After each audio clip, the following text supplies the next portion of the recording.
4 ಚಾಯ್ಸಸ್ಸನ್ನು ಕೊಡ್ತಾ ಇದ್ದೀವಿ. ನೀವು ಇಲ್ಲಿವರೆಗೆ ಹೇಳ್ತಾ ಇದ್ದಿದ್ದು ನಾವು ಆಪ್ಷನ್ಸ್ ಅಂತ ಹೇಳ್ತಾ ಇದ್ವಿ. ಆಪ್ಷನ್ಸ್ ಅಂತಂದರೆ ವಿವಿಧ ಕಾಲೇಜುಗಳು, ಕೋರ್ಸ್‌ಗಳನ್ನ ಆಪ್ಷನ್ ಎಂಟ್ರಿ ಮಾಡ್ತಾ ಇದ್ರಿ. ಈಗ ಆಪ್ಷನ್ ಅಲ್ಲ, ಚಾಯ್ಸಸ್. 4 ಚಾಯ್ಸಸ್ಸನ್ನು ನಾವು ತಮಗೆ ಕೊಡ್ತಾ ಇದ್ದೀವಿ. ಏನಪ್ಪ ಚಾಯ್ಸಸ್ಸು? ನಾನು ಒನ್ ಬೈ ಒನ್ ತಮಗೆ ಎಕ್ಸ್‌ಪ್ಲೇನ್ ಮಾಡ್ತೀನಿ. ಚಾಯ್ಸ್ 1 ಚಾಯ್ಸ್ 1 ಅಂತಂದರೆ, ತಾವು ಯಾರು ಈಗ ಸೀಟು ಸಿಕ್ಕಿದೆ. ಉದಾಹರಣೆಗೆ ತಾವೊಂದು 100ರಿಂದ 150, 200 ಆಪ್ಷನ್‌ಗಳನ್ನ ಹಾಕಿದ್ದೀರಾ. ಮೆಡಿಕಲ್ಲು, ಡೆಂಟಲ್ಲು, ಇಂಜಿನಿಯರಿಂಗು, ಇಂಜಿನಿಯರ್ ಒಳಗಡೆ ಬೇರೆ ಬೇರೆ ಬ್ರಾಂಚಸ್ ಎಲ್ಲ ತಾವು ಆಪ್ಷನ್‌ಗಳನ್ನ ಹಾಕಿ ಪ್ರಿಯಾರಿಟಿಯನ್ನು ಸೆಟ್ ಮಾಡಿದ್ರಿ. ತಮ್ಮ ಮೀಸಲಾತಿ, ತಮ್ಮ ರ್ಯಾಂಕು ಹಾಗೂ ತಮ್ಮ ಆಪ್ಷನ್‌ಗಳ ಪ್ರಿಯಾರಿಟಿ ಆಧರಿಸಿ ನಾವು ಸೀಟನ್ನು ಹಂಚಿಕೆಯನ್ನು ಮಾಡಿದ್ದೀವಿ. ಈಗ ನಿಮಗೆ ಸಿಕ್ಕಿರುವಂತಹ ಸೀಟು ಅಂದರೆ ನಿಮ್ಮ ಕನಸೇನೇ, ಉದಾಹರಣೆಗೆ ಯಾವುದೋ ಪ್ರತಿಷ್ಠಿತ ಕಾಲೇಜಲ್ಲಿ ಕಂಪ್ಯೂಟರ್ ಸೈನ್ಸನ್ನೇ ಮಾಡಬೇಕು ಅನ್ನುವಂಥದ್ದು ತಮ್ಮ ಆಸೆ ಇತ್ತು. ಈಗ ನಿಮಗೆ ಅದೇ ಕೋರ್ಸು ಸಿಕ್ಕಿದೆ. ನಿಮ್ಮದು ಎರಡನೇ ತಾಟೇ ಇಲ್ಲ. ಭಾಳ ಸ್ಪಷ್ಟ ನಿಮ್ಮ ಗುರಿ ಇದೆ. ಆ ಕಾಲೇಜಿಗೆ ಹೋಗಿ ನೀವು ಅಡ್ಮಿಷನ್ ಆಗಿಬಿಡಬೇಕು ತಕ್ಷಣ. ನೀವು ಚಾಯ್ಸ್ 1 ಕ್ಲಿಕ್ ಮಾಡಬೇಕು. ಅಂದರೆ ಏನು ಚಾಯ್ಸ್ 1 ಅಂದರೆ, ಈಗ ನನಗೆ ಸಿಕ್ಕಿರುವಂತಹ ಸೀಟು ನನಗೆ ತೃಪ್ತಿಕರವಾಗಿದೆ. ನಾನು ಫರ್ದರ್ ಯಾವುದೇ ರೌಂಡಲ್ಲಿ ನಾನು ಭಾಗವಹಿಸಲ್ಲ. ನಾನು ಕಾಲೇಜಿಗೆ ಹೋಗಿ ಅಡ್ಮಿಷನ್ ಆಗ್ತೀನಿ ಅನ್ನುವಂಥವ್ರಿಗಿರುವಂಥದ್ದು ಚಾಯ್ಸ್ 1. ಏನಪ್ಪ ಚಾಯ್ಸ್ 1 ಕ್ಲಿಕ್ ಮಾಡಿದ ಮೇಲೆ ಏನೇನು ಪ್ರೊಸೀಜರು? ನೋಡಿ, ನಾನೀಗಾಗಲೇ ಹೇಳ್ದಂಗೆ, ಉದಾಹರಣೆಗೆ ನಿಮಗೆ ಸರ್ಕಾರಿ ಮೆಡಿಕಲ್ ಕಾಲೇಜು BMC ತಮ್ಮದೆಲ್ಲರದೂ ಕನಸಾಗಿರುತ್ತೆ. ಮೆಡಿಕಲ್ ಆಸ್ಪಿರೆಂಟ್ಸ್ ಬಹುತೇಕ ಹಾಕಿರ್ತೀರ. ನಿಮಗೆ BMC ಸಿಕ್ಬಿಟ್ಟಿದೆ ಕಾಲೇಜು. ನೆಕ್ಸ್ಟ್ ಏನು ಮಾಡಬೇಕು? ನೀವು ಚಾಯ್ಸ್ 1 ಹಾಕಬೇಕು. ಅಂದರೆ ನನಗೆ ಸಿಕ್ಕಿರುವಂಥ ಕಾಲೇಜು ತೃಪ್ತಿ. ಸ್ಟೂಡೆಂಟ್ಸ್ ಇದು ಚಾಯ್ಸಸ್ಸು ಫಸ್ಟ್ ರೌಂಡಲ್ಲೂ ನಿಮ್ಮ ರಿಸಲ್ಟ್ ಬರುತ್ತಲ್ವ ಆವಾಗೆಲ್ಲ ಅನ್ವಯ ಆಗುತ್ತೆ ಮತ್ತು ಸೆಕೆಂಡ್ ರೌಂಡ್ ಬಂದಾಗ ಕೂಡ ಅನ್ವಯ ಆಗುತ್ತೆ. ಸೊ ವೀಡಿಯೋನ ಕೊನೆವರೆಗೂ ನೋಡ್ತಾ ಹೋಗಿ. ನಿಮ್ಮ ಫಸ್ಟ್ ರೌಂಡಲ್ಲಿ ಸೀಟ್ ಅಲಾಟ್ಮೆಂಟ್ ಆದಮೇಲೆ ಇದು ಸೆಲೆಕ್ಟ್ ಮಾಡಬೇಕಾಗುತ್ತೆ. ಸೊ ಏನಕ್ಕೆ ಶೇರ್ ಮಾಡ್ತಾ ಇದ್ದೀವಿ ವೀಡಿಯೋ ಅಂತಂದರೆ, ನಿಮಗೆ ನಾಲೆಜ್ ಬರಲಿ ಮುಂಚೆನೇ ನೀವು ಪ್ರೇರಿತರಾಗಿರಿ ಈ ವಿಡಿಯೋ ನೋಡಿಬಿಟ್ಟು ಅಂತ ಶೇರ್ ಮಾಡ್ತಾ ಇದ್ದೀವಿ. College guide YouTube channel subscribe ಮಾಡಿ ವಿಡಿಯೋನ ಕಂಟಿನ್ಯೂ ನೋಡ್ತಾ ಹೋಗಿ. ಎಲ್ಲನೂ ಇನ್ಫಾರ್ಮೇಷನ್ ಕ್ಲಿಯರಾಗಿ ತಿಳ್ಕೊಳ್ಬೋದು ನೀವು. ಕೊಟ್ಟಿದೆ, ನಾನು ಕಾಲೇಜಿಗೆ ಹೋಗಿ ಜಾಯಿನ್ ಆಗ್ತೀನಿ. ಚಾಯ್ಸ್ 1 ಹಾಕ್ತಿದ್ದಂಗೆನೆ ತಮಗೆ ಆ ಕಾಲೇಜು ನಿಗದಿಪಡಿಸಿರುವಂಥ, ಸರ್ಕಾರ ನಿಗದಿಪಡಿಸಿರುವಂತಹ ಫೀಸನ್ನು ತಾವು ಪೇ ಮಾಡಬೇಕಾಗುತ್ತೆ. ಚಲನ್ ಡೌನ್ಲೋಡ್ ಮಾಡಿಕೊಳ್ಬೇಕಾಗುತ್ತೆ. ಇಲ್ಲ ಕೆಲವರು ಆನ್ಲೈನಲ್ಲಿ ಪೇಮೆಂಟ್ ಮಾಡ್ತೀವಿ ಅಂತಂದ್ರೂ ಸಣ್ಣ ಅಮೌಂಟ್ ಎಲ್ಲ ಇದ್ದು ನೀವು QR ಕೋಡ್ ಸ್ಕ್ಯಾನ್ ಮಾಡಿ ಮಾಡ್ತೀರಾ ಅಂತಂದ್ರೂ ಸಹ ಅವಕಾಶಗಳಿದ್ದಾವೆ. ಇಲ್ಲ ನಾನು ಬ್ಯಾಂಕಿಗೆ ಹೋಗಿ ಕಟ್ತೀನಿ ಅಂತ ಹೇಳಿದರೆ, ನೀವು ಚಲನ್ ಡೌನ್ಲೋಡ್ ಮಾಡ್ಕೊಂಡು ಆಯಾಯ ಕಾಲೇಜಿಗೆ ಏನೇನು ಕೋರ್ಸ್ ಫೀಸು ಸರ್ಕಾರ ಫಿಕ್ಸ್ ಮಾಡಿದೆ ಆ ಚಲನ್ ಬರುತ್ತೆ. ತಾವು ಹೋಗಿ ಬ್ಯಾಂಕಿಗೆ ಹೋಗಿ ಹಣ ಕಟ್ತೀರಾ. ಕಟ್ಟಿದ ನಂತರ ಅದು ನಮ್ಮದು ಮತ್ತು ಬ್ಯಾಂಕಿನ ಇಂಟಿಗ್ರೇಷನ್ ಇದೆ. ನೆಕ್ಸ್ಟು ನಿಮಗೆ ಸೀಟ್ ಕನ್ಫರ್ಮೇಷನ್ ಸ್ಲಿಪ್ ಡೌನ್ಲೋಡ್ ಆಗೋದಕ್ಕೆ ರೆಡಿ ಆಗುತ್ತೆ. ನೋಡಿ, ಕಳೆದ ವರ್ಷಕ್ಕೂ ಈ ವರ್ಷಕ್ಕೂ ನಾವು ಒಂದು ಸಣ್ಣ ಬದಲಾವಣೆ ಮಾಡಿದ್ದೀವಿ. ಕಳೆದ ವರ್ಷ ಏನಾಗ್ತಿತ್ತು, ತುಂಬ ಈ ಹಿಂದೆ ಭಾಗವಹಿಸಿರೋರು ಮತ್ತು ಇದರಲ್ಲಿ ಸ್ವಲ್ಪ ನಾಲೆಡ್ಜ್ ಇರುವಂಥವರಿಗೆ ತಮಗೆ ಗೊತ್ತಿದೆ. ಚಾಯ್ಸ್ 1 ಆಗ್ತಿದ್ದಂಗೆ ಚಲನ್ ಡೌನ್ಲೋಡ್ ಮಾಡ್ಕೊಳ್ತಾ ಇದ್ರಿ, ದುಡ್ಡು ಕಟ್ತಿದ್ರಿ, ದುಡ್ಡು ಕಟ್ತಿದ್ದಂಗೆ ಅಡ್ಮಿಷನ್ ಸ್ಲಿಪ್ ಡೌನ್ಲೋಡ್ ಆಗ್ತಿತ್ತು, ಅಡ್ಮಿಷನ್ ಆರ್ಡರ್ ಡೌನ್ಲೋಡ್ ಆಗ್ತಿತ್ತು. ಅಡ್ಮಿಷನ್ ಆರ್ಡರಲ್ಲಿ ನಿಮಗೆ ಗೊತ್ತಾ, ಇಂಥ ಕಾಲೇಜು ಇಂಥ ಅಡ್ಮಿಷನ್ ಆರ್ಡರ್, ಅದು ಅಡ್ಮಿಷನ್ ಆರ್ಡರ್ ತಗೊಂಡು ನೀವು ಕಾಲೇಜಿಗೆ ಹೋದರೆ ಮುಗೀತು, ಅಂದರೆ ನೀವು ಅಡ್ಮಿಷನ್ ಆದಂಗೆ ಆಗ್ತಿತ್ತು. ಬಟ್ ನಾವು ಈ ಸರಿ ಸಣ್ಣ ಬದಲಾವಣೆ ಮಾಡಿದ್ದೀವಿ. ನೀವು ಚಾಯ್ಸ್ 1 ಹಾಕಿ ಹಣ ಕಟ್ತಿದ್ದಂಗೆ ನಿಮಗೆ ಸೀಟ್ ಕನ್ಫರ್ಮೇಷನ್ ಸ್ಲಿಪ್, ನಿಮಗೆ ಇಂಥ ಕಾಲೇಜಿನಲ್ಲಿ ಇಂಥ ಸೀಟು ಖಾತ್ರಿ ಆಗಿದೆ ಅನ್ನುವಂತಹ ಒಂದು ಸ್ಲಿಪ್ ಡೌನ್ಲೋಡ್ ಮಾಡ್ಕೊಳ್ಳೋದಕ್ಕೆ ಬರುತ್ತೆ. ಆ ಸ್ಲಿಪ್ಪಲ್ಲಿ ನೀವು ಇಂತಿಂಥ ಕೆಳಕಂಡಂಥ ದಾಖಲೆಗಳನ್ನ ತಗೊಂಡು ಕಾಲೇಜಿಗೆ ಹೋಗಬೇಕು ಅಂತನ್ನುವಂತಹ ವಿವರ ಸಹ ಇರುತ್ತೆ.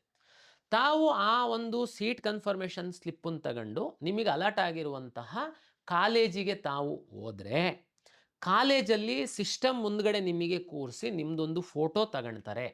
ನೀವು ಅಪ್ಲಿಕೇಶನ್ ಹಾಕಿರುವಂತಹ ಸಂದರ್ಭದಲ್ಲಿ ಕೊಟ್ಟಿರುವಂತಹ ಫೋಟೋ, ನಿಮ್ಮದು ರಿಯಲ್ ಫೋಟೋ ಎರಡನ್ನೂ ಮ್ಯಾಚ್ ಮಾಡ್ತಿದ್ದಂಗೆ ನಿಮ್ಮ ಲಾಗಿನ್ ಓಪನ್ ಆಗುತ್ತೆ. ನಿಮ್ಮ ಮೊಬೈಲಿಗೆ OTP ಬರುತ್ತೆ.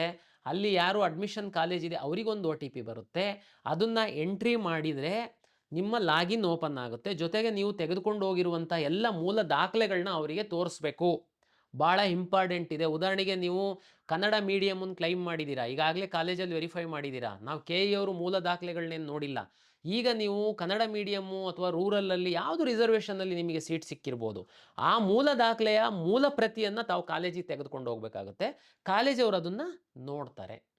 ಕನ್ಫರ್ಮೇಷನ್ ಆದಮೇಲೆ ಅವರಿಗೆ ಡಾಕ್ಯುಮೆಂಟ್ ಕರೆಕ್ಟ್ ಇದೆ, ವಿದ್ಯಾರ್ಥಿ ನೀವು ಅವರೇನೇ ಇದ್ದೀರಾ, ಅನ್ನುವಂಥದ್ದಾದಮೇಲೆ ಅವರು ಅಲ್ಲಿ ಡೌನ್ಲೋಡ್ ಅಡ್ಮಿಷನ್ ಆರ್ಡರ್ ಅಂತ ಕ್ಲಿಕ್ ಮಾಡಿದರೆ ನಿಮ್ಮ ಒಂದು ಅಡ್ಮಿಷನ್ ಆರ್ಡರ್ ಡೌನ್ಲೋಡ್ ಆಗುತ್ತೆ, ಕಾಲೇಜಿನ ಅಡ್ಮಿಷನ್ ಆರ್ಡರ್ ಡೌನ್ಲೋಡ್ ಆಗುತ್ತೆ. ಅಲ್ಲಿಗೆ ನಿಮಗೊಂದು ಪ್ರತಿಯನ್ನು ಕೊಡ್ತಾರೆ.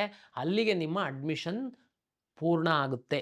ನೀವು ನಿಮ್ಮ ಲಾಗಿನ್ನಲ್ಲಿ ಹೋಗಿ ಅಡ್ಮಿಷನ್ ಕನ್ಫರ್ಮೇಷನ್ ಮಾಡೋದು ಬೇಕಾಗಿಲ್ಲ, ಕಾಲೇಜವರು ತಮ್ಮ ಲಾಗಿನ್ನಲ್ಲಿ ಹೋಗಿ ಅಡ್ಮಿಷನ್ ಕನ್ಫರ್ಮೇಷನ್ ಮಾಡೋದು ಬೇಕಾಗಿಲ್ಲ.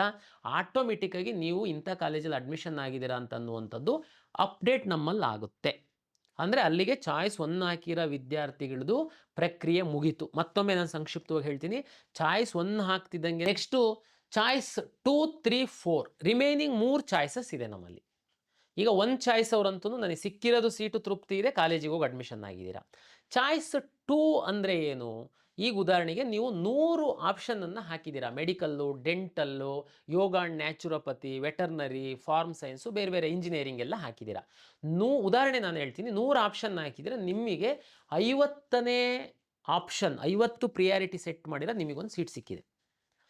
ಆದರೆ ನಿಮಗೆ ಆ ಸೀಟು ಸಿಕ್ಕಿದೆ ಓಕೆ, ಬಟ್ ಆದರೆ ಇನ್ನೂ ಮೇಲಿನ ಸಿಕ್ಕಿದ್ರೆ ನನಗೆ ಚೆನ್ನಾಗಿತ್ತು ಅಂತಂದರೆ ನೀವು ಹೋಗಬೇಕಾಗಿಲ್ಲ ಕಾಲೇಜಿಗೆ. ನಾನು ವೆಯ್ಟ್ ಮಾಡ್ತೀನಪ್ಪ ಇನ್ನೊಂದು ರೌಂಡಿಗೆ, ಯಾರಾದರೂ ಬಿಟ್ಟು ಹೋಗ್ಬೋದು, ಬೇರೆ ಬೇರೆ ಕಾರಣಕ್ಕೆ ಏನಾದರೂ ಮೇಲ್ಗಡೆಗೆ ಅಪ್ಗ್ರೇಡ್ ಆಗುತ್ತೆ ಅಂತಂದರೆ ನಾನು ವೆಯ್ಟ್ ಮಾಡ್ತೀನಿ ಅಂತನ್ನೋರಿಗೆ ಚಾಯ್ಸ್ 2 ಹಾಕ್ತು ಅಂತಂದರೆ ನೀವು ವೆಯ್ಟ್ ಮಾಡಬಹುದು. ನೀವು ನಂದು ಸಿಕ್ಕಿರೋ ಸೀಟ್ ಏನಾಗುತ್ತೆ? ಸಿಕ್ಕಿರೋ ಸೀಟು ನಿಮಗೆ ಖಾತ್ರಿ, ಆ ಸೀಟು ಎಲ್ಲೂ ಹೋಗಲ್ಲ. ಅದು ನೀವು ಹೋಲ್ಡ್ ಮಾಡಿ ಮೇಲಿನ ಆಪ್ಷನ್ಗಳು, ಮೇಲಿನ ಪ್ರಿಯಾರಿಟಿ ಏನು ಹಾಕಿದ್ದೀರಾ ನೀವು, ಅವೇನಾದರೂ ಸಿಗ್ತವ ಅಂತ ವೆಯ್ಟ್ ಮಾಡುವಂಥದ್ದಕ್ಕೆ ಚಾಯ್ಸ್ 2. ಓಕೆ, ಚಾಯ್ಸ್ 2 ಹಾಕಿದ ಮೇಲೆ ನೆಕ್ಸ್ಟ್ ಏನಾಗುತ್ತೆ ನಮ್ಮ ಸಿಸ್ಟಮಲ್ಲಿ ಅಂತಂದರೆ, ನಿಮ್ಮ ಚಾಯ್ಸ್ 2 ಹಾಕಿದಾಗ ಉದಾಹರಣೆ ನಾನು ಹೇಳಿದೆ, 100 ಆಪ್ಷನ್ಸ್ ತಾವು ಎಂಟ್ರಿ ಮಾಡಿದ್ದೀರಾ, 50ನೇದು ನಿಮಗೆ ಸೀಟ್ ಸಿಕ್ಕಿದೆ, ನೀವು ಚಾಯ್ಸ್ 2 ಹಾಕಿದ್ದೀರಾ ಅಂತಂದರೆ 51ರಿಂದ 100 ತನಕ ಇರುವಂತಹ ನಿಮ್ಮ ಕಾಲೇಜುಗಳು ಆಪ್ಷನ್ಗಳು ಡಿಲೀಟ್ ಆಗೋಗುತ್ತೆ. ನಿಮ್ಮ 50ರದ್ದು ನಿಮಗೆ ಖಾತ್ರಿಯಾಗಿರೋ ಸೀಟು, 50ಕ್ಕಿಂತ ಮೇಲ್ಗಡೆ ಏನು ನೀವು ಎಂಟ್ರಿ ಮಾಡಿರ್ತೀರಲ್ಲ ಅದೆಲ್ಲದೂ ನಿಮ್ಮ ಒಂದು ಖಾತೆ ಒಳಗಡೆನೇ ಇರುತ್ತೆ, ನಿಮ್ಮ ಅಕೌಂಟ್ ಒಳಗಡೆನೇ ಇರುತ್ತೆ. ನೀವು ನಂತರ ನಾವು ಅವಕಾಶ ಕೊಟ್ಟಂಥ ಸಂದರ್ಭದಲ್ಲಿ ಈ ಅಡ್ಮಿಷನ್ ಮುಗಿದ ಮೇಲೆ ನೀವು ಬೇಕಿದ್ರೆ ಅದನ್ನು ರೀಅರೇಂಜು, ಡಿಲೀಟು ಎಲ್ಲ ಈ 50ರಲ್ಲಿ ಮಾತ್ರ, ನಿಮ್ಮ ಕೆಳಗಡೆವೆಲ್ಲ ಹೋಗ್ಬಿಟ್ಟಿರ್ತವೆ. ಮತ್ತು ಹೊರಗಿಂದನೂ ಸಹ ತಗೊಂಡು ಬಂದು ನೀವು ಹಾಕುವಂಥದ್ದಕ್ಕಾಗಲ್ಲ. ಇದು ಚಾಯ್ಸ್. ಬಟ್ ನೀವೇನಂತಂದರೆ ಮೆಡಿಕಲ್ ನೀಟ್ ಕೋರ್ಸಸ್ ಏನಿರುತ್ತೆ ನೀವು ಆ್ಯಡ್ ಮಾಡ್ಕೊಳ್ಬೋದು. ಯಾವುದು ಯಾವಾಗ ಅಂತಂದರೆ ಸೆಕೆಂಡ್ ರೌಂಡಲ್ಲಿ, ಓಕೆನಾ? ಸೆಕೆಂಡ್ ರೌಂಡಲ್ಲಿ ನೀವು ಸೆಕೆಂಡ್ ರೌಂಡ್ ಸ್ಟಾರ್ಟ್ ಆದಾಗ ಮೆಡಿಕಲು ಮತ್ತು ಇದು ಯಾವುದಾದ್ರೂ BNYS, ಬಿ ಫಾರ್ಮಾ ಏನಾದರೂ ಫಸ್ಟ್ ರೌಂಡಲ್ಲಿ ಆಪ್ಷನ್ ಎಂಟ್ರಿ ಮಾಡೋಕ್ಕಾಗಲಿಲ್ಲ, ಸೀಟ್ ಮೆಟ್ರಿಕ್ಸ್ ಬಂದಿಲ್ಲ ಅಂತಂದರೆ ಯಾವುದೆಲ್ಲ KA ಕಡೆಯಿಂದ ಆಪ್ಷನ್ ಎಂಟ್ರಿ ಮಾಡೋಕ್ಕೆ ಬಿಟ್ಟಿರಲಿಲ್ಲ ಅದನ್ನು ನೀವು ಸೆಕೆಂಡ್ ರೌಂಡಲ್ಲಿ ಕೂಡ ಆ್ಯಡ್ ಮಾಡ್ಕೊಳ್ಬಹುದು. ಈ ರೀತಿ ಎಲ್ಲಾನು ಕ್ಲಿಯರಾಗಿ ನಿಮಗೆ ಮತ್ತು ಲೈವ್ ಡೆಮೋ ವೀಡಿಯೋ ಕೂಡ ಮಾಡಿರ್ತೀವಿ ಆಪ್ಷನ್ ಎಂಟ್ರಿ. ಆಲ್ರೆಡಿ ನಾನು ಫಸ್ಟ್ ರೌಂಡ್ ಮಾಡಿದ್ದೆ ಆಪ್ಷನ್ ಎಂಟ್ರಿ ವೀಡಿಯೋ, ಎಷ್ಟೋ ಜನ ನೋಡಿದ್ದಾರೆ, ಮಿನಿಮಮ್ ಒಂದು 100K ಸ್ಟೂಡೆಂಟ್ಸ್ ನೋಡಿದ್ದಾರೆ. ಸೊ ನೆಕ್ಸ್ಟ್ ಕೂಡ ನಾವು ಲೈವ್ ಡೆಮೋ ವೀಡಿಯೋ ಮಾಡ್ತಾ ಇರ್ತೀವಿ, ನೀವು ಎಲ್ಲ ಪೋಸ್ಟ್ ಮಾಡ್ತಾ ಇರ್ತೀವಿ, ನೀವು ಕೂಡ ನೋಡ್ಬೋದು. ಸೊ ಅದಕ್ಕೋಸ್ಕರ ಕಾಲೇಜ್ ಅಣ್ಣ ಗೈಡ್ ಯೂಟ್ಯೂಬ್ ಚಾನಲ್ ಸಬ್ಸ್ಕ್ರೈಬ್ ಆಗಿರಿ. ನೆಕ್ಸ್ಟ್ ಕಂಟಿನ್ಯೂ ವೀಡಿಯೋ ಇದೆ, ನೋಡ್ತಾ ಹೋಗಿ. ಚಾಯ್ಸ್ 2 ಹಾಕುವಂಥವರಿಗೆ, ವಿಶೇಷವಾಗಿ ಮೆಡಿಕಲ್ಲಿಗೆ ಹಾಕುವಂಥವರಿಗೆ ಚಾಯ್ಸ್ 2 ಹಾಕುವಂಥವರು ಕೋರ್ಸ್ ಫೀಸನ್ನು ಕಟ್ಟಬೇಕು ಅನ್ನುವಂಥದ್ದು ನಿಯಮ ಇದೆ. ಕಾರಣ ಏನು ಅಂತಂದರೆ, ತಮಗೆಲ್ಲ ಗೊತ್ತಿರುವಂತೆ ತುಂಬ ಮಹತ್ವದ್ದು, ಸುಮ್ಮನೆ ಹೋಲ್ಡ್ ಮಾಡೋದು ಅಷ್ಟು ಸೀರಿಯಸ್ ಇಲ್ಲ ಅಂದರೂ ಇರಲಿ ಹಂಗಿಲ್ಲ, ಯಾಕೆಂದರೆ ಅದು ಬೇರೆಯವರಿಗೆ ಸಹ ಆ ಸೀಟು ಭಾಳ ಮಹತ್ವದ್ದಾಗಿರುತ್ತೆ. ಹಾಗಾಗಿ ಚಾಯ್ಸ್ 2 ಹಾಕುವಂಥವ್ರು ಯಾರಾದರೂ ಮೆಡಿಕಲ್ ಸೀಟು ಸಿಕ್ಕಿ, ಯಾವುದಾದ್ರೂ ಮೆಡಿಕಲ್ ಸೀಟ್ ಕಾಲೇಜು ಸಿಕ್ಕಿ ಅದಕ್ಕಿಂತ ಮೇಲ್ಗಡೆ ಇರೋ ಮೆಡಿಕಲ್ ಕಾಲೇಜಿನ ಸೀಟ್ಗಳು ನನಗೆ ಬೇಕಪ್ಪ ಅಂತಂದರೆ ನೀವು ಸಹ ಚಾಯ್ಸ್ 2 ಹಾಕ್ಬೋದು. ಬಟ್ ನೀವು ಕೋರ್ಸ್ ಫೀಸನ್ನು ಕಟ್ಟಿದರೆ ಮಾತ್ರ ನೀವು ಚಾಯ್ಸ್ 2 ಹಾಕುವಂಥದ್ದಕ್ಕೆ ಮೆಡಿಕಲ್ ಸ್ಟೂಡೆಂಟು ಎಲಿಜಿಬಲ್. ಓಕೆ, ಉಳಿದವರಿಗಿಲ್ವಾ? ಅದೊಂದು ಸಣ್ಣ ಒಂದು ಮಾಹಿತಿ ತಮಗೆ ಕೊಡ್ತೀನಿ. ಉದಾಹರಣೆಗೆ ನಿಮಗೆ ಇಂಜಿನಿಯರಿಂಗ್ ಸೀಟ್ ಸಿಕ್ಕಿದೆ, ಅಥವಾ ವೆಟರ್ನರಿ ಸೀಟ್ ಸಿಕ್ಕಿದೆ, ಅಗ್ರಿಕಲ್ಚರ್ದು ಸೀಟ್ ಸಿಕ್ಕಿದೆ. ನೀವು ನಿಮ್ಮ ಲಾಗಿನ್ ಒಳಗಡೆ, ನಿಮ್ಮ ಪ್ರಿಯಾರಿಟಿ ಒಳಗಡೆ ಮೇಲ್ಗಡೆ ಮೆಡಿಕಲ್ ಸೀಟ್ಗಳಿದ್ದಾವೆ, ಮೆಡಿಕಲ್ಲೂ ಹಾಕಿದ್ದೀರಾ, ನೆಕ್ಸ್ಟ್ ರೌಂಡ್ ನನಗೆ ಮೆಡಿಕಲ್ ಸಿಕ್ಕಬಹುದು ಅನ್ನುವಂಥದ್ದು ನಿಮಗೆ ಒಂದು ಆಸೆ ಒಂದು ಇರುತ್ತೆ. ಅಂಥ ಸಂದರ್ಭದಲ್ಲಿ ನೀವು ಚಾಯ್ಸ್ 2 ಹಾಕ್ಬೋದು. ಬಟ್ ನೀವು ಕಾಷನ್ ಡೆಪಾಸಿಟ್ ಕಟ್ಟಬೇಕಾಗುತ್ತೆ, 1,00,000 ರೂಪಾಯಿ ಕಾಷನ್ ಡೆಪಾಸಿಟ್ ಕಟ್ಟಬೇಕಾಗುತ್ತೆ. ಅಂದರೆ ಮಾತ್ರ ನಿಮ್ಮ ಲಾಗಿನ್ ಒಳಗಡೆ ನಿಮ್ಮ ಚಾಯ್ಸ್ 2ಕ್ಕಿಂತ ಚಾಯ್ಸ್ 2 ಹಾಕಿದಾಗ ನಿಮಗೇನು ಅಲರ್ಟ್ ಆಗಿರೋ ಸೀಟ್ಗಿಂತ ಮೇಲ್ಗಡೆ ಮೆಡಿಕಲ್ ಸೀಟ್ಗಳಿತ್ತು ಅಂತಂದರೆ ಕಾಷನ್ ಡೆಪಾಸಿಟ್ ಕಟ್ಟಿದವರಿಗೆ ನಾವು ಅವಕಾಶ ಮಾಡಿಕೊಡ್ತೀವಿ. ಈಗ ಇಂಜಿನಿಯರಿಂಗ್ ಸೀಟ್ ಸಿಕ್ಕಿದೆ, ಇಲ್ಲ ಅಗ್ರಿಕಲ್ಚರ್ ಸೀಟ್ ಸಿಕ್ಕಿದೆ, ನಿಮ್ಮ ಖಾತೆ ಒಳಗಡೆ ಮೇಲ್ಗಡೆ ಮೆಡಿಕಲ್ ಸೀಟ್ ಸ್ಟೂಡೆಂಟ್ಸ್ ಏನಂತಂದರೆ ಇವಾಗ ಫಸ್ಟ್ ರೌಂಡ್ ಆದಮೇಲೆ ಸೆಕೆಂಡ್ ರೌಂಡಲ್ಲಿ ನೀವು ನೀಟ್ ಕೋರ್ಸ್ ಆ್ಯಡ್ ಮಾಡ್ಕೊಳ್ಬೋದಲ್ಲ. ಯಾರಿಗೆಲ್ಲ ಆ್ಯಡ್ ಮಾಡೋಕ್ಕೆ ಇಷ್ಟ ಇರುತ್ತೆ ಅವರು ಕಾಷನ್ ಡಿಪಾಸಿಟ್ ಪೇ ಮಾಡಬೇಕಾಗುತ್ತೆ. ಕೋರ್ಸ್ ಫೀ ಅಂತ ಬಂದರೆ ಅದು ಸೆಕೆಂಡ್ ರೌಂಡ್ ಆದಮೇಲೆ ಕೋರ್ಸ್ ಫೀ. ಇವಾಗ ಎಲ್ಲರೂ ಕಾಷನ್ ಡಿಪಾಸಿಟ್ ಪೇ ಮಾಡಬೇಕಾಗುತ್ತೆ. ಅದು 1,00,000 ಅಂತ ಹೋದ ವರ್ಷ ಇತ್ತು. ಈ ವರ್ಷ ಎಷ್ಟು ಅಂತ ಇನ್ನೂ ನಿಗದಿಪಡಿಸಿಲ್ಲ. ನಿಗದಿಪಡಿಸಿದ ಮೇಲೆ ಕೆ ಎ ಹೇಳಿದ ಮೇಲೆ ನಾವು ಈಗ ಅಪ್ಡೇಟ್ ಮಾಡ್ತೀವಿ. ಅದು ಕಾಲೇಜ್ ಅಣ್ಣ ಗೈಡ್ ಯೂಟ್ಯೂಬ್ ಚಾನಲಲ್ಲಿ ನಿಮಗೆ ಬರುತ್ತೆ. ವಿಡಿಯೋನ ಕಂಟಿನ್ಯೂ ಆಗಿ ನೋಡ್ತಾ ಹೋಗಿ. ಸೀಟ್ ಇದೆ, ಜಸ್ಟ್ ಚಾಯ್ಸ್ 2 ಹಾಕ್ತೀರಾ ನೀವು. ನೀವು ಕಾಷನ್ ಡೆಪಾಸಿಟ್ 1,00,000 ಕಟ್ಟಲ್ಲ, ನಿಮ್ಮದು ಮೆಡಿಕಲ್ ಆಪ್ಷನ್ಸ್ ಎಲ್ಲ ಡಿಲೀಟ್ ಮಾಡ್ತೀವಿ ನಾವು. ಅಂದರೆ ಸ್ವಲ್ಪ ಸೀರಿಯಸ್ನೆಸ್ ಇರಲಿ ಮೆಡಿಕಲ್ ಸೀಟಿಗೆ. ಸುಮ್ಮನೆ ಒಟ್ರಾಸಿ ಹಾಕಿಡೋಣ ಹಂಗಾಗಲ್ಲ ಅದು. ಅದಕ್ಕೋಸ್ಕರ ನಾವು ಚಾಯ್ಸ್ 2ದವರಿಗೆ ಈ ಒಂದು ನಿಯಮವನ್ನು ತಮಗೆ ಹೇಳ್ತಾ ಇದ್ದೀನಿ. ಚಾಯ್ಸ್ 2 ನಿಮಗೆ ಅರ್ಥ ಆಗಿದೆ ಅಂತ ಭಾವಿಸ್ತೀನಿ. ನೆಕ್ಸ್ಟ್ ಚಾಯ್ಸ್ 3 ಮತ್ತು 4 ಎರಡು ಉಳಿತು. ಚಾಯ್ಸ್ 1 ನೀವು ಹಾಕಿದರೆ ಅದು ಫ್ರೀಸ್ ಆಗುತ್ತೆ, ಮತ್ತೆ ಉಲ್ಟಾ ಮಾಡೋದಕ್ಕಾಗಲ್ಲ. 10 ಸಾರಿ ವಿಚಾರ ಮಾಡಿ ಚಾಯ್ಸ್ 1 ಹಾಕಿ. ಚಾಯ್ಸ್ 2 ಹಾಕಿದ್ರೂ ಅಷ್ಟೇ ಅದು ಫ್ರೀಸ್ ಆಗುತ್ತೆ. ನೀವು ಚಾಯ್ಸ್ 2 ಮತ್ತೆ 1 ಗಂಟೆ ಬಿಟ್ಟು ಮನಸ್ಸನ್ನು ಚೇಂಜ್ ಮಾಡಿಬಿಟ್ಟು ಚಾಯ್ಸ್ 2 10 ಸಾರಿ ವಿಚಾರ ಮಾಡಿ, ಸಾಕಷ್ಟು ಸಮಯ ಇದೆ. ಎಲ್ಲ ಆಗಿಲ್ಲ, ನಾನು ಚಾಯ್ಸ್ 2ನೇ ಹಾಕೋನು, ಓಕೆ ಕನ್ಫರ್ಮ್ ಮನೆಯವ್ರ ಹತ್ರ ಡಿಸ್ಕಸ್ ಮಾಡಿ ಚಾಯ್ಸ್ 2 ಹಾಕಿ. ಕಾಲೇಜಿಗೆ ಹೋಗಿ ಅಡ್ಮಿಷನ್ ಆಗೋವನೇ ನಾನು, ಕಾಲೇಜ್ನು ಎಲ್ಲ ಎಂಕ್ವೈರಿ ಮಾಡಿದ್ದೀನಿ, 10 ಸಾರಿ ವಿಚಾರ ಮಾಡಿ ಚಾಯ್ಸ್ 1 ಹಾಕಿ ದಯಮಾಡಿ. ಚಾಯ್ಸ್ 1 ಹಾಕ್ಬಿಡೋದು, ಆಮೇಲೆ ಮಿಸ್ಟೇಕ್ ಆಗಿ ಹಾಕ್ಬಿಟ್ಟೆ ನಾನು ಚಾಯ್ಸ್ 2 ಬರ್ತೀನಿ 3 ಬರ್ತೀನಿ, ನೋ, ಅವಕಾಶ ಇರಲ್ಲ, ಸುಮ್ಮನೆ ತೊಂದರೆ ಅನುಭವಿಸ್ತೀರಾ. ಚಾಯ್ಸ್ 1 ಆ್ಯಂಡ್ 2 ಹಾಕುವಾಗ 10 ಸಾರಿ ವಿಚಾರ ಮಾಡಿ ಹಾಕಿ. ಚಾಯ್ಸ್ 3 ಮತ್ತು 4 ಸಂಕ್ಷಿಪ್ತವಾಗಿ ಹೇಳ್ತೀನಿ. ಚಾಯ್ಸ್ 3 ಅಂತಂದರೆ 100 ಅವಾಗಿಂದ ಉದಾಹರಣೆ ಕೊಡೋದಾದರೆ, ನೀವು 100 ಆಪ್ಷನ್ಸ್ ಹಾಕಿದ್ದೀರಾ, ನಿಮಗೆ 80ನೇದು ಯಾವುದೋ ಒಂದು ಆಪ್ಷನ್ ಸಿಕ್ಕಿದೆ. ಈಗ ನಿಮಗೆ ಗೊತ್ತಾಗಿದೆ ಅದು ನಿಮಗೆ ಇಷ್ಟ ಇಲ್ಲ ಅಷ್ಟೊಂದು. ಚಾಯ್ಸ್ 3 ಹಾಕಿದರೆ ನಿಮಗೆ ಯಾವುದು ಸಿಕ್ಕಿದೆ ಅದು ನಿಮ್ಮ 100 ಆಪ್ಷನ್ ಒಳಗಡೆ 80ನೇದು ಆಪ್ಷನ್ ನಿಮಗೆ ಸಿಕ್ಕಿತ್ತು ಅಂತಂದರೆ ಅದು ಸೀಟು ಡಿಲೀಟ್ ಆಗೋಗುತ್ತೆ. ಉಳಿದು 99 ನಿಮ್ಮ ಲಾಗಿನ್ ಒಳಗಡೆನೇ ಇರುತ್ತೆ. ಅಂದರೆ ಆ ಸೀಟು ನಿಮ್ಮ ಖಾತೆಯಿಂದ ಹೊರಗಡೆ ಹೋಯಿತು. ಚಾಯ್ಸ್ 3. ಚಾಯ್ಸ್ 4 ಅಂದರೆ ನೀವೀಗಾಗಲೇ ಮ್ಯಾನೇಜ್ಮೆಂಟ್ ಸೀಟ್ ಅಡ್ಮಿಷನ್ ಆಗಿರ್ಬೋದು, ಇಲ್ಲ ಯಾವುದಾದ್ರೂ ಬೇರೆ ಕಾಲೇಜಲ್ಲಿ ಅಡ್ಮಿಷನ್ ಆಗಿರ್ಬೋದು, ಇಲ್ಲ ಲಾಂಗ್ ಟರ್ಮಿಗೆ ಕೋಚಿಂಗಿಗೆ ಸೇರಿರ್ಬೋದು. ನಿಮಗೆ ನಮ್ಮ ಕೌನ್ಸಿಲಿಂಗಲ್ಲಿ ಮುಂದುವರಿಯುವಂಥದ್ದಕ್ಕೆ ಆಸಕ್ತಿ ಇಲ್ಲ. ಚಾಯ್ಸ್ 4 ಹಾಕಿ ತಾವು ನಮ್ಮ ಸಿಸ್ಟಮಿಂದ ಹೊರಗಡೆ ಹೋಗ್ಬೋದು. ಕಳೆದ ವರ್ಷದ ನಮ್ಮ ಅನುಭವದ ಮೇಲೆ 4 ಅವರಿಗೆ ಮಾತ್ರ ಒಂದು ಅವಕಾಶ ಕೊಟ್ಟಿದ್ದೀವಿ ನಾವು. ಚಾಯ್ಸ್ 1, 2 10 ಸರಿ ವಿಚಾರ ಮಾಡಿ ಹಾಕಿ, ಒಂದು ಸರಿ ಹಾಕಿದರೆ ಫ್ರೀಸ್ ಆಗುತ್ತೆ. ಚಾಯ್ಸ್ 3 ಮತ್ತು 4 ಉದಾಹರಣೆಗೆ ನಮ್ಮದು 12ನೇ ತಾರೀಕು 5ವರೆಗೆ ಚಾಯ್ಸ್ ಹಾಕುವಂಥದ್ದಕ್ಕೆ ಅವಕಾಶ ನಾವು ಕೊಟ್ಟಿದ್ದೀವಿ ಅಂತಂದರೆ, ಲಾಸ್ಟ್ ಟೈಮ್ ಕೊಟ್ಟಿದ್ದೀವಿ ಅಂತಂದರೆ, ಉದಾಹರಣೆ ನೀವು ಇವತ್ತು ಚಾಯ್ಸ್ 3 ಹಾಕ್ಬಿಡ್ತೀರಾ. ಆಮೇಲೆ ಮನೆಯಲ್ಲೆಲ್ಲ ಚರ್ಚೆ ಮಾಡಿ, ನಾನು 3 ಹಾಕಬಾರ್ದಾಗಿತ್ತು, ನಾನು ಕಾಲೇಜಿಗೆ ಹೋಗಿ ಅಡ್ಮಿಷನ್ ಆಗಬೇಕಾಗಿತ್ತು, 1 ಹಾಕಬೇಕಾಗಿತ್ತು ಅಂತ ತಾವು ಮನಸ್ಸು ಬದಲಾವಣೆ ಮಾಡಿದರೆ, ಚಾಯ್ಸ್ 3 ಹಾಕಿರೋ ವಿದ್ಯಾರ್ಥಿಗಳು ನಮ್ಮ ಕೊನೆಯ ದಿನಾಂಕದ ಒಳಗಡೆ ತಾವು ಚಾಯ್ಸ್ 1, 2, 4 ಮಾಡಬಹುದು. ಚಾಯ್ಸ್ 4 ಹಾಕಿರುವಂತಹ ವಿದ್ಯಾರ್ಥಿಗಳು ಹಾಕಿದ ನಂತರ ನಮ್ಮ ಕಟ್ ಆಫ್ ಡೇಟಿನ ಒಳಗಡೆ ನಿಮ್ಮ ಮನಸ್ಸು ಬದಲಾಗಿ ನಮ್ಮ ಸಿಸ್ಟಮಿಂದ ಹೊರಗಡೆ ಹೋಗಿದ್ದವರು, ಇಲ್ಲ ನಾನು ಒಳಗಡೆ ಬರ್ತೀನಿ 3 ಹಾಕ್ತೀನಿ ಹಾಕಬಹುದು, 2 ಹಾಕ್ತೀರಾ ಹಾಕಬಹುದು. ಆದರೆ 2 ಹಾಕಿ ಮತ್ತೆ 1 ಹಾಕೋಕ್ಕಾಗಲ್ಲ. 2, 1 ಫ್ರೀಸ್ ಆಗಿಬಿಡುತ್ತೆ. ಅದನ್ನು 10 ಸರಿ ವಿಚಾರ ಮಾಡಾಕಿ. 3 ಮತ್ತು 4 ಲಾಸ್ಟ್ ಡೇಟ್ ತನಕ ತಾವು ಮನಸ್ಸನ್ನು ಚೇಂಜ್ ಮಾಡಿದರೆ ಕೆ ಇಗೆ ಬಂದು ಇಲ್ಲಿ ಅರ್ಜಿ ಕೊಟ್ಕೊಂಡು ನಿಂತ್ಕೊಳ್ಳೋ ಅಂತ ಅಗತ್ಯ ಇಲ್ಲ. ಕಳೆದ ವರ್ಷ ನಾವು ಸಾಕಷ್ಟು ನೋಡಿರೋ ಹೊತ್ತಿಗೋಸ್ಕರ ಮಿಸ್ ಆಗಿ ಸೈಬರ್ ಸೆಂಟರಿಗೆ ಕೊಟ್ಟಿರ್ತೀರಾ, ಅವ 2 ಹಾಕೋದ್ರ ಬದಲು 4 ಹಾಕ್ತಾನೆ, ಸಿಸ್ಟಮಿಂದನೇ ಹೊರಗಡೆ ಹೋಗ್ಬಿಡ್ತೀರಾ, ನಮ್ಮಿಂದ ಒಳಗಡೆ ತಗೊಂಡು ಬರೋದಕ್ಕಾಗಲ್ಲ, ನಿಮಗೆ ತುಂಬ ಮಕ್ಕಳು ತೊಂದರೆ ಅನುಭವಿಸಿದ್ರಿ. ಆ ಕಾರಣಕ್ಕೋಸ್ಕರ 3 ಮತ್ತು 4 ಫ್ಲೆಕ್ಸಿಬಲ್ ಕೊಟ್ಟಿದ್ದೀವಿ. ಲಾಸ್ಟ್ ಡೇಟ್ ತನಕ 3, 4 ನೀವು ಆ ಕಡೆ ಈ ಕಡೆ ಮಾಡ್ಬೋದು. 4 ಹಾಕಿದ್ದವನು ಲಾಸ್ಟ್ ಡೇಟ್ ಒಳಗಡೆ ಮನಸ್ಸು ಬದಲಾವಣೆ ಮಾಡಿದರೆ 1 ಹಾಕಿ ಕಾಲೇಜಿಗೆ ಹೋಗಿ ಅಡ್ಮಿಷನ್ ಆಗ್ಬೋದು. ಇದು ನಿಮಗೆ ಈ ಸರಿ ನಿಮಗೆ ಒಂದು ತೊಂದರೆ ಆಗಬಾರ್ದು ಅನ್ನುವ ನಿಟ್ಟಿನಲ್ಲಿ ನಿಮಗೆ ಅವಕಾಶವನ್ನು ಮಾಡಿ ಕೊಟ್ಟಿದ್ದೀವಿ. ಕಳೆದ ವರ್ಷದ ಅನುಭವದ ಪ್ರಕಾರ ಲಾಸ್ಟ್ ಡೇಟ್ ತನಕ ಚಾಯ್ಸೇ ಹಾಕಲ್ಲ ಕೆಲವರು. ಅದು ಏನು ಬೇಕು ಅಂತ ಮಾಡೋದೋ, ಇಲ್ಲ ಏನು ಜ್ಞಾನದ ಕೊರತೆನೋ, ನಾವೆಲ್ಲ ಎಜುಕೇಟ್ ಮಾಡ್ತೀವಿ, ನಿಮಗೆ ವಾಟ್ಸಪ್ SMS ಕಳಿಸ್ತೀವಿ ಎಲ್ಲ. ನೀವು ಆಸ್ಪೆರೆಂಟ್ ಇದ್ದೀರಾ ಅಂದರೆ ನೀವು ಯೂಟ್ಯೂಬ್ ಚಾನಲ್ಲು, ಅದು ಸಾಕಷ್ಟು ಯೂಟ್ಯೂಬು ಮೆಂಟರ್ಸು ಏನಿದ್ದಾರೆ, ಯೂಟ್ಯೂಬ್ ಚಾನಲ್ ನಡೆಸುವಂಥವ್ರು ಏನಿದ್ದಾರೆ, ಸಾಕಷ್ಟು ಎಜುಕೇಷನ್ ಕೊಡ್ತಾ ಇದ್ದಾರೆ ನಿಮಗೆ ಇದ್ರ ಬಗ್ಗೆ. ಸ್ಟಿಲ್ ನೀವು ಕಾಲೇಜ್ ಅಣ್ಣ ಗೈಡ್ ಯೂಟ್ಯೂಬ್ ಚಾನಲ್ ಸಬ್ಸ್ಕ್ರೈಬ್ ಆಗಿರಿ. ಎಲ್ಲನೂ ಕ್ಲಿಯರಾಗಿ ನಾವು ಡೀಟೇಲ್ ಹೇಳ್ತಾ ಹೋಗ್ತೀವಿ. ವಿಡಿಯೋನ ಲೈಕ್ ಮಾಡಿ, ಮತ್ತು ಏನಾದ್ರು ಕ್ವಶನ್ಸ್ ಇದ್ದರೆ ಕಮೆಂಟಲ್ಲಿ ಹಾಕಿರಿ. ನಿಮ್ಗೆ ಏನೂ ಕ್ವಶನ್ಸ್ ಇಲ್ಲ ಅಂದರೂ ಥ್ಯಾಂಕ್ ಯು ಸರ್ ಅಂತ ಕಮೆಂಟ್ ಹಾಕಿರಿ. ಅದು ನಮ್ಗೆ ಇನ್ಸ್ಪೈರ್ ಆಗಿಬಿಟ್ಟು ನಿಮಗೆ ಇನ್ಫಾರ್ಮೇಟಿವ್ ವೀಡಿಯೋಸ್ನ ಶೇರ್ ಮಾಡ್ತಾ ಇರ್ತೀವಿ. ವಿಡಿಯೋನ ಕಂಟಿನ್ಯೂ ನೋಡ್ತಾ ಹೋಗಿ. ನೀವು ಈ ಕಡೆ ತಿರುಗೂ ನೋಡಲ್ಲ, ಯಾವುದು ಚಾಯ್ಸ್ ಹಾಕಲ್ಲ. ಅವ್ರನ್ನೇನು ಮಾಡೋದು ನಾವು? ಅವ್ರಿಗೆ ಸೀಟ್ ಅಲಾಟ್ ಆಗಿದೆ. ಸೀಟ್ ಬೇಕು ಅಂತೇಳಿ ಆಪ್ಷನ್ ಎಂಟ್ರಿ ಮಾಡಿರೋ ಎಷ್ಟೋ ಹುಡುಗರುಗಳು ಇದ್ದಾರೆ ಇನ್ನೂ, ಅವರಿಗೆ ಸೀಟ್ ಅಲಾಟ್ ಆಗಿಲ್ಲ. ನಿಮಗೆ ಸೀಟ್ ಅಲಾಟ್ ಆಗಿದೆ, ನೀವು ಯಾವುದೋ ಚಾಯ್ಸ್ ಆಗ್ತಾ ಇಲ್ಲ.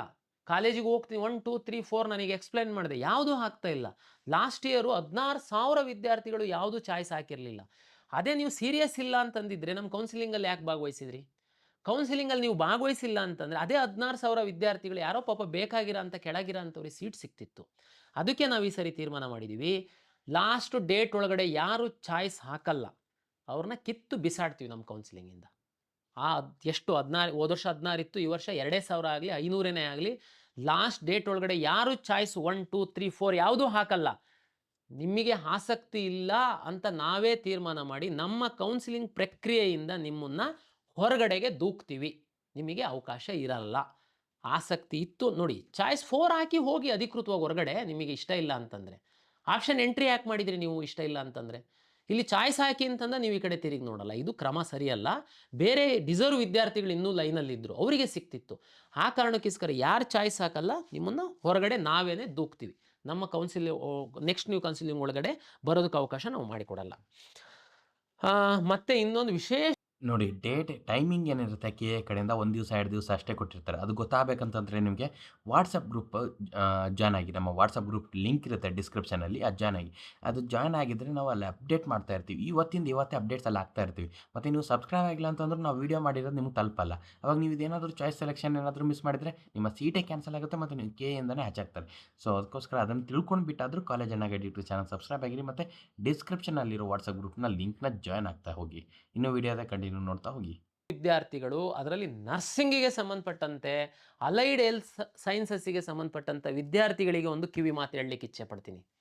ದಯಮಾಡಿ ನೀವು ಕಾಲೇಜು ನೋಡದೆ ಆಪ್ಷನ್ ಎಂಟ್ರಿ ಮಾಡಿದ್ದು, ಈಗ ನಿಮಗೆ ಯಾವುದೋ ಒಂದು ಕಾಲೇಜು ಅಲಾಟ್ ಆಗಿದೆ ಅಂತಂದರೆ, ಕಾಲೇಜಿಗೆ ಹೋಗ್ತೀನಿ ಅಂಥೇಳಿ ರಪ್ ಅಂತ ನೀವು ಚಾಯ್ಸ್ 1 ಹಾಕಿ ದುಡ್ಡು admission order seat confirmation slip ತಗೊಂಡು ಕಾಲೇಜಿಗೆ ಹೋಗುವಂಥದ್ದನ್ನು ನಾನು ಹೇಳೋದು, ನೀವು ಸ್ಟಡಿ ಮಾಡಿ. ವಿಶೇಷವಾಗಿ ನರ್ಸಿಂಗ್ ಅಲೈಡ್ ಹೆಲ್ತ್ ಸೈನ್ಸಸ್ ಹೇಳಿದೆ, ಉಳಿದಂಥವ್ರು ತಾವು ಕಾಲೇಜ್ ಬಗ್ಗೆ ಸ್ಟಡಿ ಮಾಡಿ ನೀವು ಚಾಯ್ಸ್ ಹಾಕಿ ಸ್ಟಡಿ ಮಾಡೋಕ್ಕೆ ಹೋಗಬೇಡಿ.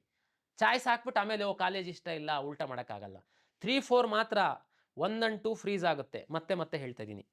ಓಕೆ, ಅಂತಿಮವಾಗಿ ಓಕೆ ಸ್ಟೂಡೆಂಟ್ಸ್, ಕಾಲೇಜನ್ನು ಗೈಡ್ ಯೂಟ್ಯೂಬ್ ಚಾನಲ್ ಸಬ್ಸ್ಕ್ರೈಬ್ ಆಗಿರಿ. ಈ ರೀತಿ ನಾವು ಡೈಲಿ ಏನಂತಂತಂದರೆ ಒಂದು 5:30 ಇಲ್ಲ 5:24ಗೆ ಡೈಲಿ ಈವ್ನಿಂಗ್ ಸಾಯಂಕಾಲ ನಿಮಗೆ ವೀಡಿಯೋನ ಶೇರ್ ಮಾಡ್ತಾ ಇರ್ತೀವಿ KCT ರಿಲೇಟೆಡು. ಸೊ ಎಲ್ಲನೂ ನಾಲೆಜ್ ತೊಗೊಳ್ಳಿ. ಏನಾದರೂ ಇಂಪಾರ್ಟೆಂಟ್ ಅಪ್ಡೇಟ್ಸ್ ಇದ್ದರೆ ಯಾವಾಗ ಬರುತ್ತೆ ಆವಾಗಲೇ ಶೇರ್ ಮಾಡ್ತೀವಿ. ಈ ರೀತಿ ಏನಾದರೂ ನಾವು ನಿಮಗೆ ನಾಲೆಜ್ ವೀಡಿಯೋ ಶೇರ್ ಮಾಡಬೇಕಂದ್ರೆ ಈವ್ನಿಂಗ್ ಶೇರ್ ಮಾಡ್ತಾ ಇರ್ತೀವಿ. ಸೊ ಎಲ್ಲರೂ ನೋಡಿ, ಲೈಕ್ ಮಾಡಿ, ಮತ್ತು ಏನಿಲ್ಲ ಅಂತಂದರೂ ಥ್ಯಾಂಕ್ ಯು ಸರ್ ಅಂತ ಕಮೆಂಟ್ ಆಗ್ತಾ ಹೋಗಿ. ಮತ್ತೆ ಸಿಗೋಣ ನೆಕ್ಸ್ಟ್ ವೀಡಿಯೋದಲ್ಲಿ. ಬಾಯ್.